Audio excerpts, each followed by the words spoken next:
Well, here we go. We're back to the Raised Hunting Podcast. Welcome. And before we get into our new topic, our next topic, which was given to us by Easton, remember who it was given to us by? Yeah, I do. Special shout out to your boy, Easton Holder. I came up with this one. Oh, so he remembers exactly very long who that ago. was. Very long But ago. Warren has someone we need to say a special thanks to for Missouri Guy 89. Missouri Guy 89 left a review on Apple. Apple. But then there's several people that did on Spotify. We can't see those ones on who Gotcha. they were.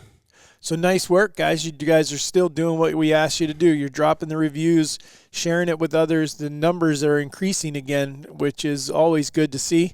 And more comments are coming in from people that are listening. We've had a lot of people ask us to shout out to YouTube guys, too. So shout out to all the dudes watching it on YouTube. All so right, maybe we'll do a surprise giveaway for everybody, including the YouTube guys. Because Well, we know YouTube we guys can are Only you watching, have to right? leave reviews, though. Yeah, I guess on YouTube, like it or comment it or But something. YouTube, I don't know what the symbol would be for YouTube, something like that. But they could see that, right? I think he just threw gang signs. Yeah, it could be you. Never mind, I'm going to do it. You better not. All right. We But should probably shout out a few of those ones, because I know there's a couple guys that are on every one. Jerry Showen's on every one. He's a man. So is Travis Huddleworth. Jeremy Rupsick, I think I got that. Bent Tine Outdoors, and Jeremy Gent. I wonder what happens when a straight tine shows up. I don't know. A drop Wouldn't time? change your or Do name. no you time? still shoot the straight tine if your name is Brown? Bent tine. Gosh, You dang messed it up. Bent tine. Right. Okay. All right. Well, today's topic is actually, it's pretty crucial because we're going to talk about how you can ruin your hunt. Not just the way you do it, but the way we do it. And trust me, I'm over 50 years old, been whitetail deer hunting for over 45 years now. I've found a whole lot of ways to screw up a hunt.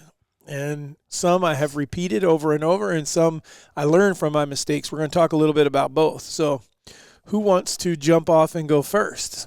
Do we want to do all three of I each think person's, or no, you I just think we do one. talk about it, and then somebody Yeah. else goes, and then okay. Yeah. What if they end up I- being the same ones, though? That's Some- Well, okay. then you just But that's say also that's why one of we- mine. That's also why we have extras in case. Okay. Because I have a lot. I will go with number one.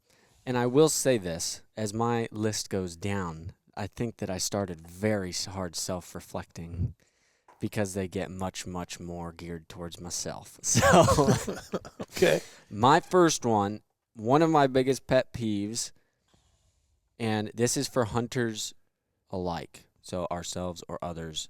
I would not include myself in this one, though. Not practicing enough and taking too far / difficult shots that you are not comfortable with. And I think that is one of the main reasons why we deal with wounded animals as much as we do, or not hitting where we're aiming, or taking a bad shot, all sorts of things. I would agree. That's a big one. Grade A, this group of people, not everybody, so I'll give you the benefit of the doubt, but the majority of hunters are grade A procrastinators. And if you don't believe me, go to your local sporting goods store or Shields the week before deer season opens and tell me I'm wrong. Everyone's getting their bow out and starting to practice, but waited until the last minute. Yep. Problem with it, though, because that was one I had that on my list, and I don't think it's even long distance either. I think it's just people haven't come up with some kind of system or some process to know how to make a good shot in the moment. Because I know a lot of them that 20 yards, 30 yards, and they're still losing stuff. And I think that's all of us until you get some kind of system. Well, part of that's also just your experience level of how much you can control your mind. What you're So shoot does coming too. up with like a system in your head is a way for you to go into like a autopilot, whether you're operating or not, second nature. But I also think that your 20 and 30-yard shots when they're taking unethical shots, and I say unethical as in like you can see Q2, something like that. something that is a very low percentage shot, like you can't see the vitals, but you can see part of the neck, and you send it anyways. Or you have a really hard quartering 2 shot, and you know that it's going to be like you have to hit within an inch of where you're aiming, and if you don't, you're going to wound them or maybe get lucky kind of thing. Like, I'd say the best thing that you've probably taught us, or not probably, you have taught us, is if you have a doubt about the shot, don't take the shot. 100%. It's not the end of the world if you don't get the shot. I understand if you're out there for meat and all sorts of things, but if you put yourself in a position where you take a week, take a couple days, hopefully you can get yourself, even if it's shot. a doe, or it doesn't matter what it is, give yourself an opportunity for a correct shot. So some ways to correct what you're talking about, because yours was twofold. One was not being prepared overall, right? Yep. Meaning not practicing throughout the summer or before season. Yeah, get your bow out. And, I mean, we preach on people to shoot 10 arrows a day, 4 or 5 days a week, as opposed to shooting 100 arrows 1 day a week or once a month. Yeah. Or the week before the season. And I know a lot of people will say that's way easier said than done. I have work, I have kids, I have this, I have that. Those animals deserve that time. Carve it out. Make time for it. It's no different than working out. It's no different than spending time with your kids. You make time for that stuff. And you need to make get your kids involved. Yeah, absolutely. And then they can be a part of it.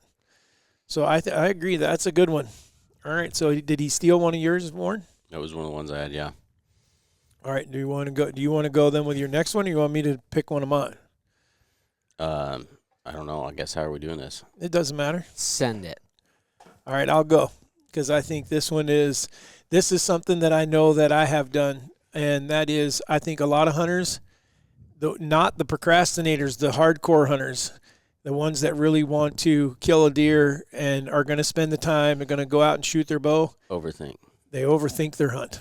Oh, shit. You turd licker. Now I'm 2 out of 3. That was my 5th one. Yeah. Trusting your gut? Yeah. I mean, I can tell you right now that there are so many times when I will say this. I can think of one specific hunt where I didn't do it, where I did not I quit overthinking it, and it paid off. I killed a Boone and Crockett deer that day. It doesn't happen to that extent all the time, but it happened, and that was I wanted to go to a certain spot or a certain spot or a certain spot. I was like, man, I'm down to 3 and I can't pick between the one of the wind is right for all of them. I walked outside that morning and the wind was wrong.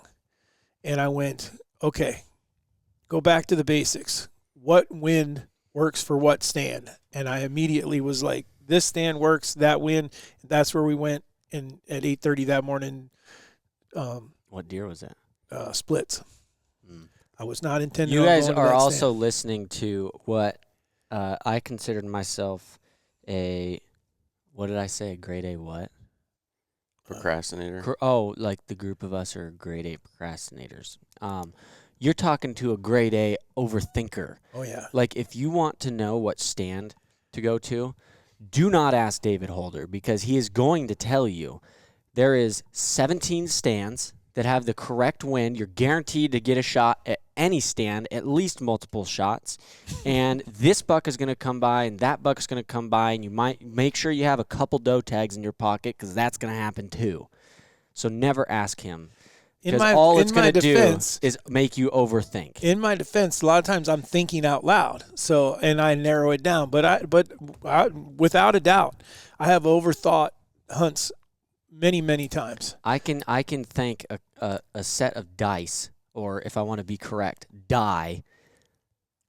I can thank them for a couple of my harvests because of you, because I got so aggravated with the amount of options you would give me. I finally would take the options, assign them to a number on the die, and toss it, and that's where we went. There you go. And it worked. Actually, I'm pretty sure when me and him killed the 10 and the doe on the same morning, that was because of a die too. So, but not between. But the one constant is the wind. Yes, That's how you eliminate. Yeah, that's how you eliminate places you're going, or if you're a saddle hunter or someone who's going to hang and hunt or whatever. Number one needs to be the wind, and that then you base everything else around that. I think those usually tell me where I actually really want to go. If I do like a flip a coin or something, and it tells me I need to go to that one, then you say no. I'm not going that one. I'm going to this one. Well, it really airs out your gut feeling when you do it that way too. Well, there's one thing that there is an occasion when you get everything, 3 or 4 things line up. Wind is right, maybe the thermals or maybe the wind, meaning not just the direction, but how much of a wind is blowing. A cold front, it could be changing agriculture. They just took a cornfield out. They just cut a bean field. All these little things. I got my first picture of a deer hitting a scrape, or, I mean, whatever it may be. There are times when there's no doubt what stand I'm going to go to. I mean, it just narrows it to right to one spot. I'm not saying that. I think when I think of overthinking, I think it's these guys that are trying to scientifically base what a deer is going to do off of the moon and off of this and off of that and off all these factors that you can't, to some extent, it's just like us. I might go to Dairy Queen later. Instead of Dairy Queen, I might go to the Frosties. I don't know. You're not going to be able to go and pick which one I'm going to based off of any other kind of information. And so we get way too caught up in trying to say that you can predict exactly what they're going to do based on this, and this. They have their own personalities, their own urges, their own things they're going to go do. You can just try and put yourself in the one that is the most common. You got to try to find the most attractive Dairy Queen Blizzard that the buck wants to come eat. That's the point of that one. Okay. I agree with so don't overthink your hunts, man. I mean, if you keep it as basic as you can, cover the basis and go with that. Always go with your gut. Always. I mean, when it comes down to it, because I think by going with your gut, you'll sit longer no matter what, because you'll feel confident where you'll stay there, and maybe staying there an extra 15 minutes and ends up being And if you don't have those feelings yet, don't feel bad. You'll get there. The longer you hunt, the more you'll feel those kinds of things. Joey already had it this year. He didn't now understand what I was talking about last year. And that was his second year hunting, and he didn't get that. I was like, you got to trust your gut. And he would always tell me to trust my gut, but he didn't know what I was feeling. And so this year was the first time he was setting a camera or something, and he said, I just got a good feeling about this area and where we're going to be setting a stand right in here, and we know that there's deer in there. And I said, well, if you don't have a clue of why you're doing that, and you just have a good feeling about it, well, you're probably starting to gain that experience or that feeling of, ooh, this is good. Right. So you'll get it. You just give it time. For sure. All right. Your turn, Warren. Well, I only got one left. It's a two-part one, though. I think overpressure and underpressure. Oh, you freaking lint licker. Gosh. I think that guys either go into somewhere way too much, or they're too scared to go into it, and they never go in. I don't think mine is part of that, but kind of different, because I would add in there. I'll just add it to yours so that we can talk about both of them. And that is, I think that there's a lot of times we give the deer too much credit. Absolutely. Yeah, I think that's part of the overthinking. Yeah. What's that? How does that go with that one, though? Well, like Warren was talking about a minute ago, well, it's this moon, it's this phase, it's this part of the rut, it's this. They're going to do this. They're going to pick up on my camo. They're going to see me from here. They're going to be standing on that trail facing me. They're going to know I'm in that blind. They're going to do all these things. And there are times when you just send it. Yeah. And you walk across the middle of the field and you go get in the stand and you act like you own the place. And in Alyssa's case, she kills the biggest deer she's killed yet, which was a big deer. We all would have shot that deer. Walking across the field at 2:00 in the afternoon. And busted that deer, didn't she? Well, he wasn't walking across the field. No. I walked into the food plot and looked down and saw him and was like, oh, shit. And he was 100 and some yards. And so I just told her, come on. And we just walked 100% normal, as though we were going down the sidewalk, and just went and got in the blind and didn't try to be sneaky. There was also a doe that was in front of us that we busted first. And then I looked down and was like, oh, no. And then I could tell. Then I even saw it was him. I was like, oh, that's not good. So we just walked right to it, got in the stand, and then I think I want to say it was only it was less than 2 hours, I know. It was an hour and a half. And here he came by, and she shot him at 15 yards. That'll do it. Yep. That does. I mean, that's just a perfect example of that. But we could sit here and name off several hunts where, you just go. Yep. Everything's right. And don't give them that much credit. But I think that's what happens then one time it works when they took all those factors into consideration and they think that that's what caused it, when in reality he just was doing that same thing that time. There's not, I don't think you can get them where it's You can definitely get the odds in your favor. I don't think that you can get these deer and everything to where they're doing something that is, I mean, they're talking schedules like I feel like that a soccer mom is managing. Like that they just have to reverse engineer it, and they're going to be in the van here and to tennis practice by 5 o'clock, and then dinner ready at 6:30, and they're going to, if all these factors, they do all the same thing. I just don't think that's true sometimes. Wow. Goodness gracious. A soccer mom that is going to tennis practice. She's confused. We're killing that mom. Goodness gracious. Well, he's referring to her as being a deer. I know. Or you're never killing her because she's random. Yeah. Yeah, that could be. That was okay. So, but I think that one. Did you get them, boys? We have a infiltrator coming into our podcast here, a face that just like poked her head in here. Come here, Dan. Christo. Got to stay here. You have to excuse us. Good boys. Come here, Dan. All right. So giving them too much credit, forcing what? But now you said there was twofold. Sometimes they force it too much. Other times they don't force it enough. I think I mean, there are times when I think that, and again, it's, I don't want to go in and bust him. I already busted him once, so I probably need to give him a week or 10 days to calm down or come back. Yep. As opposed to saying, I don't think that, he's going to have left the country because of what, at the same time, there are times when maybe you need to back out. If you bump them onto the neighbor's property or something where they can't come back or something, or they won't come back, maybe you need to adjust. So I think there are times when you do want to force the issue or you do want to go, and there's other times when maybe not. And that would be like early season. I think that's a really kind of a lot more, a little more or a lot more scarier in my opinion, because they're more on you can change a pattern pretty easy, as opposed to when the rut gets going and you bump a deer, he probably is not, he's just going to where he forgets because he's got something else on his mind. Well, I think you got to take that factor into consideration too. One, what's the likelihood that this deer is going to get killed or not? And then two, how bad do you care if he does get killed? So is he an 7-8-year-old deer that really needs to die? If that's the case, then I'm going to probably hunt him pretty hard, because he's either going to die of old age or I'm going to try and get an arrow in him. Now if it's maybe it's a 4-year-old that's really big and I think he's got a good chance, I might be a little bit more okay if he wins a couple more of those matches and makes it to next year. I might not be quite as aggressive. I think that it depends for me more on the time of year than it does the deer.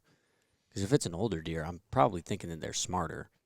So I'm probably going to try to hunt them smarter as opposed to just going balls to the wall.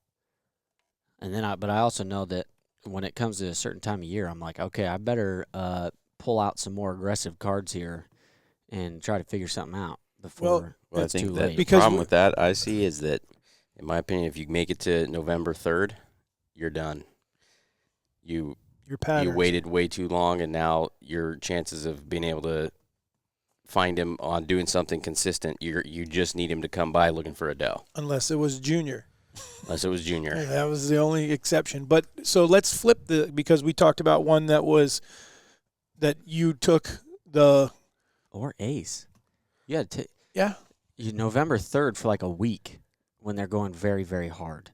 Because they started rolling stuff at like November 18th where they were out in that field a lot, and then he was on multiple of those deer were on the same trail from like the 22nd to the 25th or 6th when I shot almost every day in the evening. I would tell you that's almost post-rut though. Yeah, I'm saying that, and I think that's what was going on is the food was now they had them back on a but pattern. I'm saying don't just take a date and right there is the end of it. You still have chances to be able to hunt certain areas. I don't know. I hate putting dates on anything. Well, you have to go with some kind of dates. I mean, November 3rd might be when they start getting more random, but they are going to come back to a certain something as far as they're not going to be going nuts for the rest of the season. So yeah, but the problem is they can end up anywhere where anybody could kill them. We don't have enough places that are exclusive enough that nobody else has a chance at killing them. Or big enough chunks of ground that we know that they aren't leaving. Yeah, and then the problem with that I feel like is you have to get them back on some kind of pattern. You got to find them again. And if you don't have the food or the right spot, I think as far as to hold them late season, or they find some other does or something, I think your chances of getting them to do the same thing continually again is way, way down. I think there's stages of it. I think you got till like the 31st where they're going to be pretty consistent on what they're doing. Then I think you got the first few days of November, like the 1st through the 3rd, maybe in some cases to the 5th, where they're going to run, around trying to find those first does and heat on their home territory.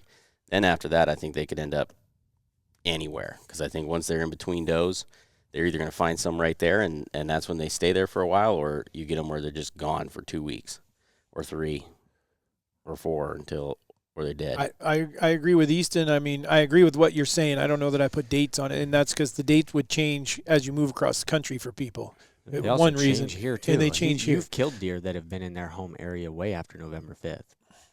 Like your 10 would be one, Bully would be one. The 10 never showed up until Touch late. Was one that we killed when that was November. Wait, which 6th 10? or 7th, wasn't it?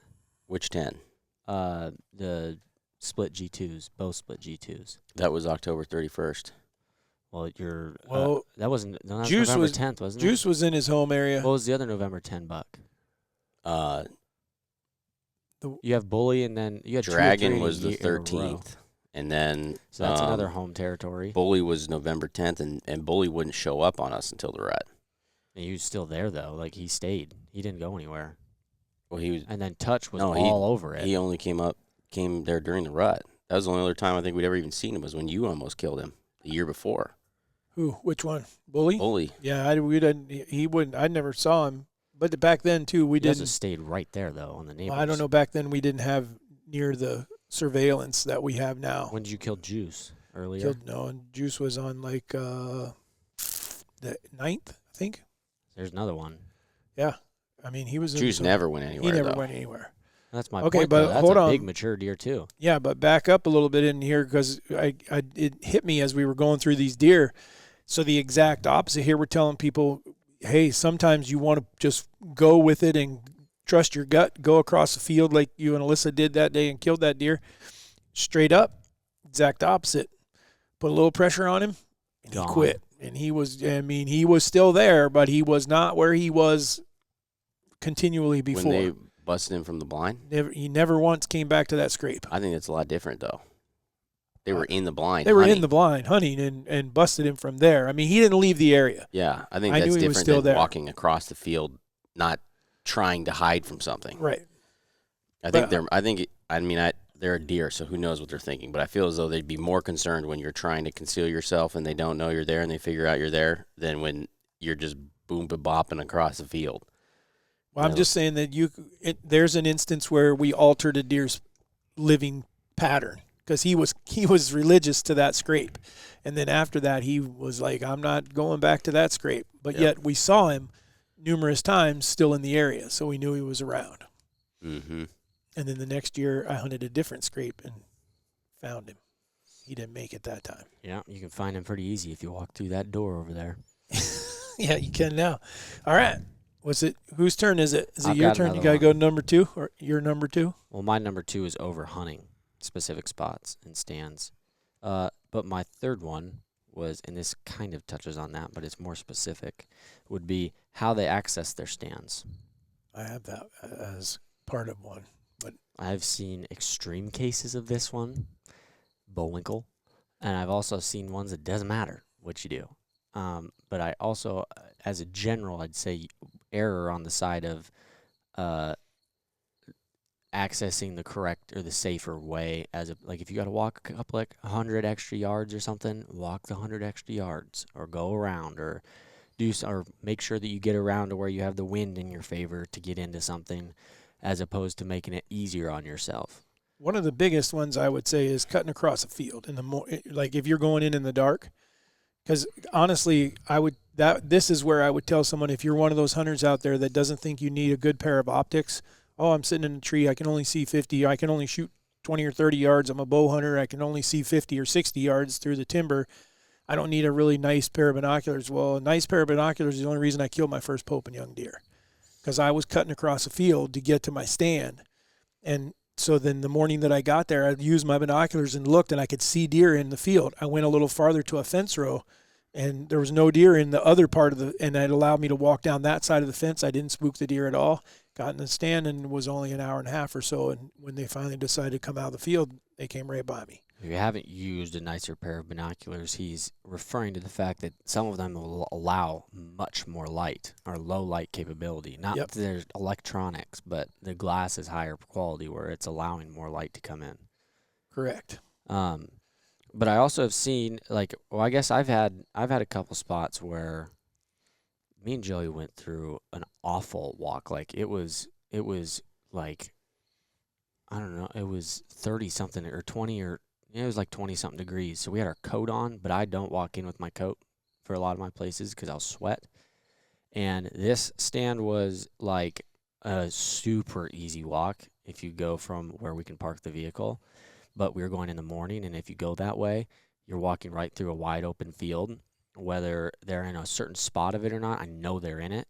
So no matter where I walk, I'm going to bust them.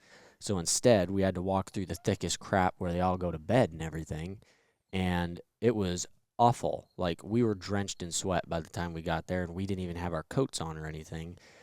But we went through without busting any deer or having to, because I'd be willing to bet if we would have gone the other way, well, I wouldn't bet. I would know because I know that the deer were out there. We would have busted every deer we did see because they came from out there. So we went the harder way and got into the deer as opposed to taking the easy route. So you were willing to take the chance of sweating a little bit more to not be not to definitely be seen by those deer in order to just get in the stand and. Yeah, I will sacrifice sweating or smelling bad or something in an area if it means keeping the deer in the area. If I bust the deer out of there, what's the point in smelling good too or smelling like nothing because the deer aren't there. So you better get to your spot without busting them or getting them out of there. To the best of your ability. Yep. Any comments on that one, Warren? No, I think that one can be. The problem with all these is it's just circumstantial. It's just situational based, yeah. Because if you have a deer like bullwinkle and you go walking into your stand, you know a certain deer hangs out in this certain spot all the time. We have trail camera pictures of him in daylight and certain things, and you go in and he's never there when you go in there. You might have a case of a deer that's part human that can watch you and lay down and just watch where you park your vehicle and watch you walk all the way into your stand too. That don't make him part human. That just makes him smart. That's all. He's figured something out. Yeah, he was an outlier. That one was. That's very uncommon. Really smart. We also have the reasoning behind that one. But anyways. You're not blaming someone, are you? No, I would never do that. Never. He's a good friend of ours. We like him, but we shouldn't say his name. He just educated every deer on our farm. That's all. For 5 years. For several years. Yeah, they were pretty smart. But his heart was in the right place. Honestly, though, we might need him to come back because we had way bigger deer when he was there. Yeah, absolutely. All right, I have another one because I think this is one that people don't do either, and that is they don't do enough scouting. Yeah, I had that one too. I believe that, and here's what, like you talked, I don't know if you were saying that as a subject, but you mentioned overhunting a stand.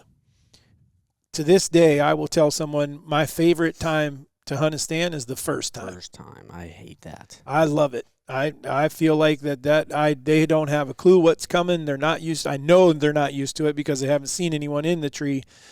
Or a blind. First time in the blind, I think, is the best time.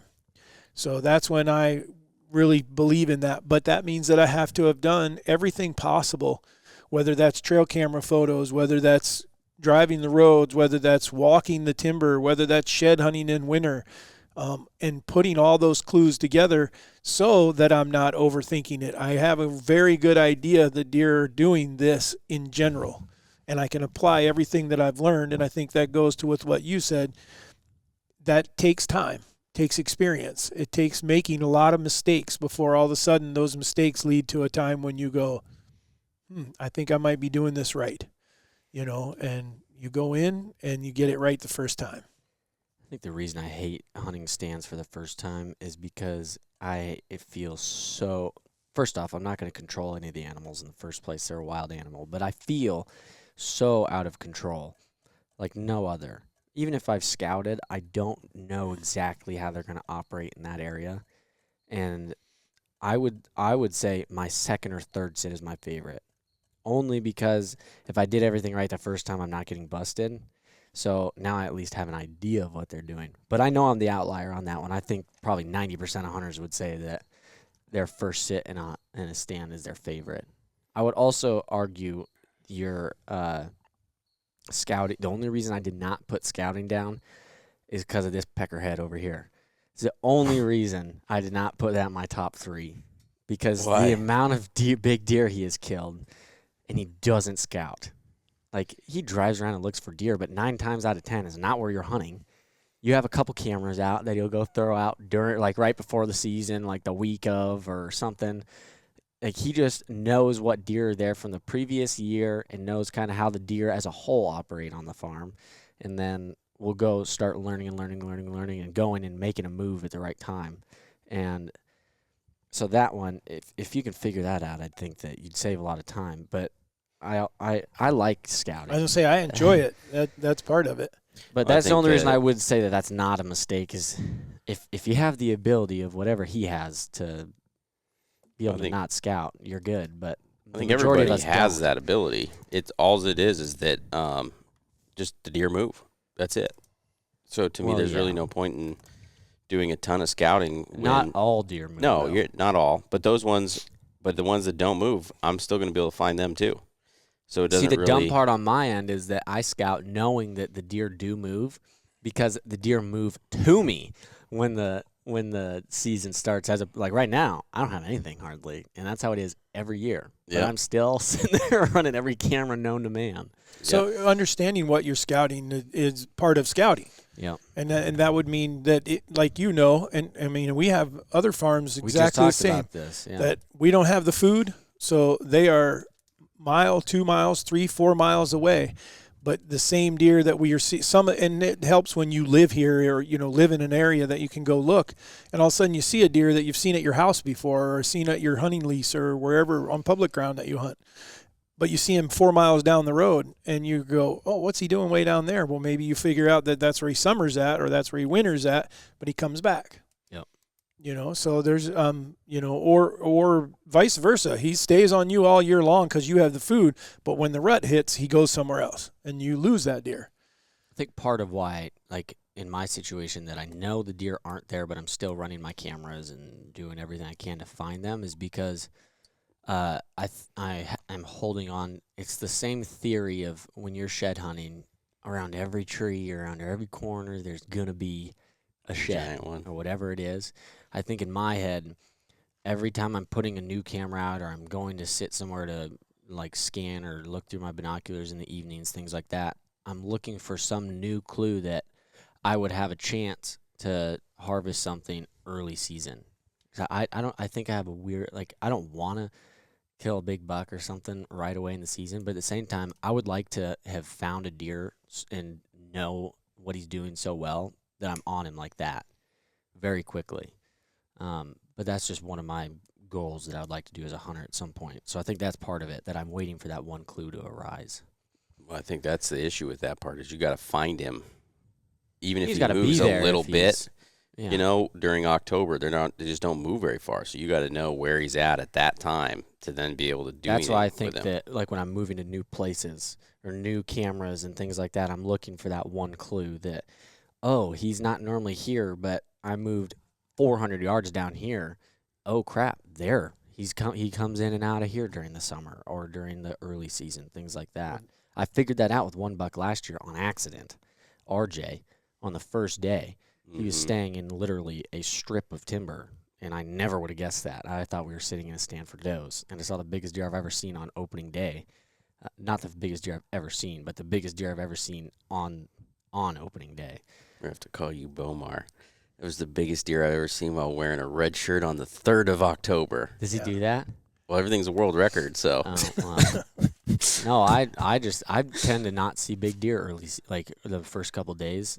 I don't remember the last time I've seen a 160+ inch deer. But you're also not hunting a major food source. Uh-uh. You don't have a place that the deer is coming to and going from, like that you can see them throughout the year. Yeah, that kind of thing. So I have another one. I do too, and it's not necessarily though all that much biggest mistakes as much as an observation. I think that, and this is particularly with deer, that people stress too much from it and they take the fun out of it for themselves. Yep, that's a big mistake. I think I see a lot of guys that do that where they get so wrapped up in it that they forget why they're doing it. Like they are legit stressed over these deer. Yeah. I mean, I think you see that when they say, "Oh, they killed my deer," the neighbor killed my deer. Yeah, but I think there's levels to that. There's people that are like I know of one guy that was, like obsessive, like this. It was a big deer. Someone killed this deer that he was trying to kill. It was 190 some inch deer, and the guy would post a picture every single day on Facebook, every single day with like it was like a memorial. and then somebody else told me that he got to go see the deer and cried. And I'm like, oh man. Yeah, I think maybe we've lost our understanding of where we're going if we're at that point. No, he was just a fairy hunter, and he's just real, soft and emotional. He's just like, oh my God, he's so beautiful. More power to you. I was gonna say, I guess we can't speak to everyone's emotions and how they get there. The next one, though, that I can say is that I don't do this, and where I do think this one is a huge culprit, and it's a major mistake, and that is people don't go hunting because of the weather. It's too hot. It's too cold. It's too windy. It's going to rain. It's going to snow. I've heard every single one of them from somebody who just says, yeah, today won't be a good day, or tomorrow won't be a good day, so I'm skipping that day. Which it's okay, too, though. If you just want to skip. I'm not looking at you, Easton. No, I'm looking at you, because I remember there was multiple times poor Warren over here couldn't stand not hunting and said, I'll hunt with Easton. And we ended up sitting in like snowstorms and crap. And Dad's texting us, you guys are really sitting in this right now? Wow. Well, now part of it, and now if you're not going because it isn't going to be fun. Yes, that's what I was going to say. That's a different story. But if you're not going because you believe the deer aren't going to move because it's going to be 85 degrees, you're missing something. That's because fair. I've seen. Which I think is usually us just telling ourselves that so we feel okay to skip. Yeah, well, but I mean, and the other part of it, we're telling ourselves that it's okay to skip if you don't want to. Yes, absolutely. Absolutely. If you need it, because that's part of, you go too hard for too long, and you will hit burnout. Yep. And then and you won't even know it. You'll make the mistakes you're making now is you walking an extra 100 yards to get to your stand. Oh, we'll just cut the corner right here. Mm-hmm. We can just cut the corner. And I did that a couple times with elk hunting and realized 4 days of elk hunting, the way I elk hunt, and I need a break. I need to sleep in one morning, and because I push really, really hard all during the day because I've killed elk all during the day. But the style of which I'm hunting them leads to fatigue over both physically and mentally. Yeah. And so, I mean, and you can do the same thing with whitetail hunting. You can push it till you're at the brink of breaking. But one of the things that I've seen some great deer on the worst weather days. Now, we can't go in certain situations with weather with cameras, so we're out. If you would look at that that study we did a little while back, they would tell you in that which the mature deer that they had collared, they found were moving more frequently than any does or young bucks on windy days. Which I've always been of the theory that out of all weather things, unless it's like a massive snowstorm or something like that, the worst weather to hunt would be wind, as opposed to if it's drizzling or raining some or something like that. Okay, they're still going to be doing their thing. Now I could be way wrong on that. Their study would tell me I'm 100% wrong on that, right? But that's just something to think about. Well, I think the wind, though, I do think they'll still move, but I think it moves where they move, because we've got a spot that is, if it's super high wind, that's where you want to be, down in this bottom, and they just pile in. Because you're getting out of it, though. Yeah. But I think, how I read that, what their statement was it didn't matter if they're getting out of the wind or not. They were just moving. And that's odd to me. But I will say, maybe they are moving more. You just aren't seeing as many, because I do know that when they, like, you better be extra careful. You might not have to be as careful about noise when it's really windy because it's so loud already, but they are on edge, like very on edge a lot of times, or at least the deer that I've experienced when it's really windy. They are like little nutcases. They act like floppy tongue every day. Floppy. Speaking of the devil, we have a doe that we think is 10 years old or some crap, but I think she's pushing 10, if not 10. And her name is Floppy Tongue because you can't put her tongue in her mouth. So that's hence the name. But I think a lot of what we're imposing on these deer that now they're, I mean, at the same time, though, one of the reasons why most bow hunters don't like high wind, if you're hunting out of a tree stand, you can't shoot. I mean, if we're talking really bad winds, it's moving you around and stuff like that. Because I like some wind. I mean, some wind keeps my wind blowing in the right direction. Some wind keeps it going harder down range where they can't, it disperses it more and they can't pick up on it. There is some things like if you're going to sit out, there's certain weather that you're being safe about. Like I know if you're hunting out of a tree stand and it's raining and you're getting any kind of freezing rain or any kind of snow and it's really cold and it starts to melt or something and freezes, that is not a very good idea to be climbing on something metal up in a tree that is liable to let you slip and fall on your butt. Well, hopefully you're wearing a harness and it'll catch you. But you better have a lifeline going up too, though. Right. So, but again, going back to the weather just deters us a lot of times. I think the deer is still doing what they normally do, but it's hot. We're sweating. We don't like it. It's super cold. We're freezing. We're thinking about going to get something to eat. The best thing you can do is not think about breakfast. There you go. I'm always thinking about breakfast. Yeah, I know. You're always texting us, is anyone ready to go to breakfast? And it's like, it's 7:10. It's been daylight for 30 minutes. Oh, I make it till like 8:30.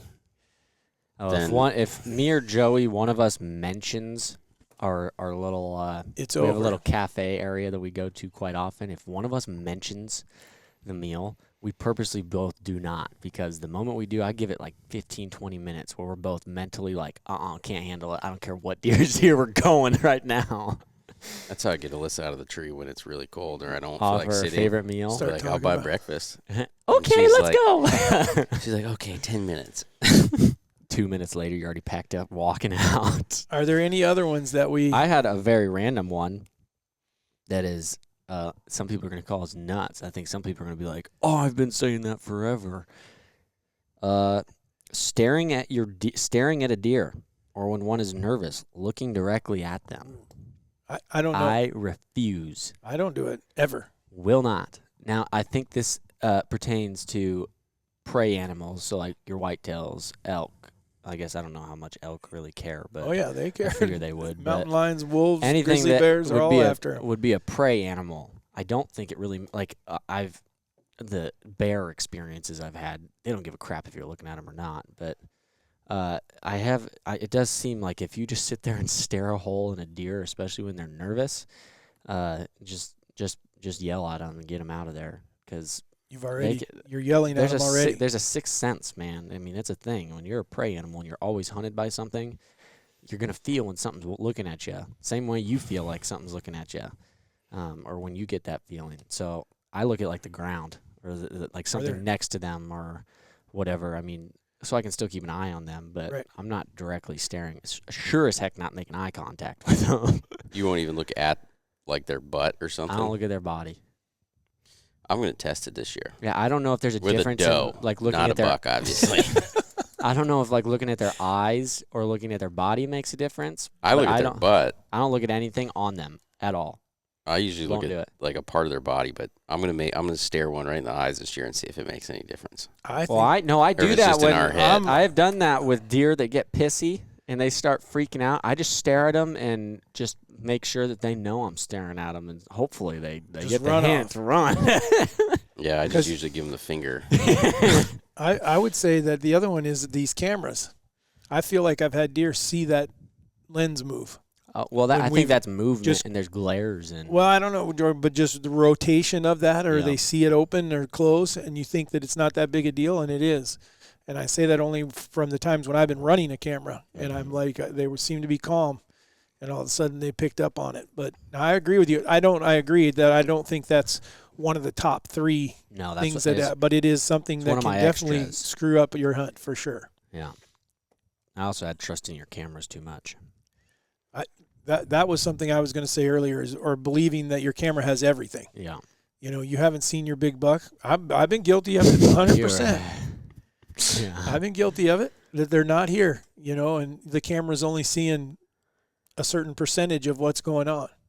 So, yep, you want to make sure that you're hunting certain spots because you think that there's nothing there. When you know especially when you've seen deer there in person, and then you sit there and you don't get something on camera. Just because you don't get it on camera doesn't mean they're there. Mm-hmm. Wouldn't say that I've trusted my cameras too much more than I have argued myself on it. Like, oh, I haven't seen them on camera. They're probably not there. And then I have to argue myself to go. But it took me till Gobbler Knob. After that, I chucked it out the window. Because we don't get very many videos there, or very many. That spot is covered in deer. No, well, we never had a camera there, and I'd sit there. I remember sat there one morning and saw 42 deer in the timber. Yeah, that'll do it. 42, and then we put a camera there. Actually, Dad put the camera there after that, and if you went off that camera, you wouldn't think you'd never sat there. Yeah, because it was like, this is basically just cows and turkeys walking by and an occasional deer. You'd never sat that spot. So after I saw that and realized how many deer were going by there and what was not getting on the camera, I was like, I'm not trusting that anymore. Yeah, that's fair. All right, what else? I mean, there's a lot more, but there's little things that you could go into. Not trusting your camo, you know, or you know, there's all kinds of things that we could go into. The way you enter your farm, driving wise. Yeah. Things like that. They could pick up on those kinds of things if you're hunting it a lot. So, all right. Well, that hopefully helps, though. I think there was a couple really good hints in there. I think there's definitely some things that people will contact us and say, you guys missed this, or you said this and I don't agree with you, which is okay. This is all just our opinion. But anyhow, we sure appreciate the fact that you guys continue to write in and give us these topics and say, hey, this is what we want to hear you talk about. So we know that we're answering certain of your guys' questions. So, and for all of you procrastinators out there, if you are a procrastinator and you know you got to go get some stuff and get ready for your hunting season, start practicing with your bow, number 1, and get your bow out. If you are sitting there like, oh, I haven't shot it yet, go shoot your bow. Number 2, you got a week. We just got word that you got 30% off on any Huntworth clothing. So if you need new camo, get some clothes. Because, I tend to ruin my clothes a lot. So should we put a link in the podcast for them? Yeah, I think we can do that. Well, yes, we can. 30%? 30%. The whole thing is 30%. Pretty good discount. They said that they didn't want to do a Black Friday sale, so they did a Black Friday in August. Yeah. To get people ready for deer season. So. Well, that would make way more sense to do it now. Bow companies should launching them during bow season. I still am like, come on, guys, let's go earlier or later, one of the two. All right. Yep. Well, there you go. Go grab your Huntworth clothing. You got a week from the if you're 6th or 7th, so. You got a few days. Early. All right. Well, thank you guys again for listening. This is the Raised Hunting Podcast, and we're the Holders, and we're signing off.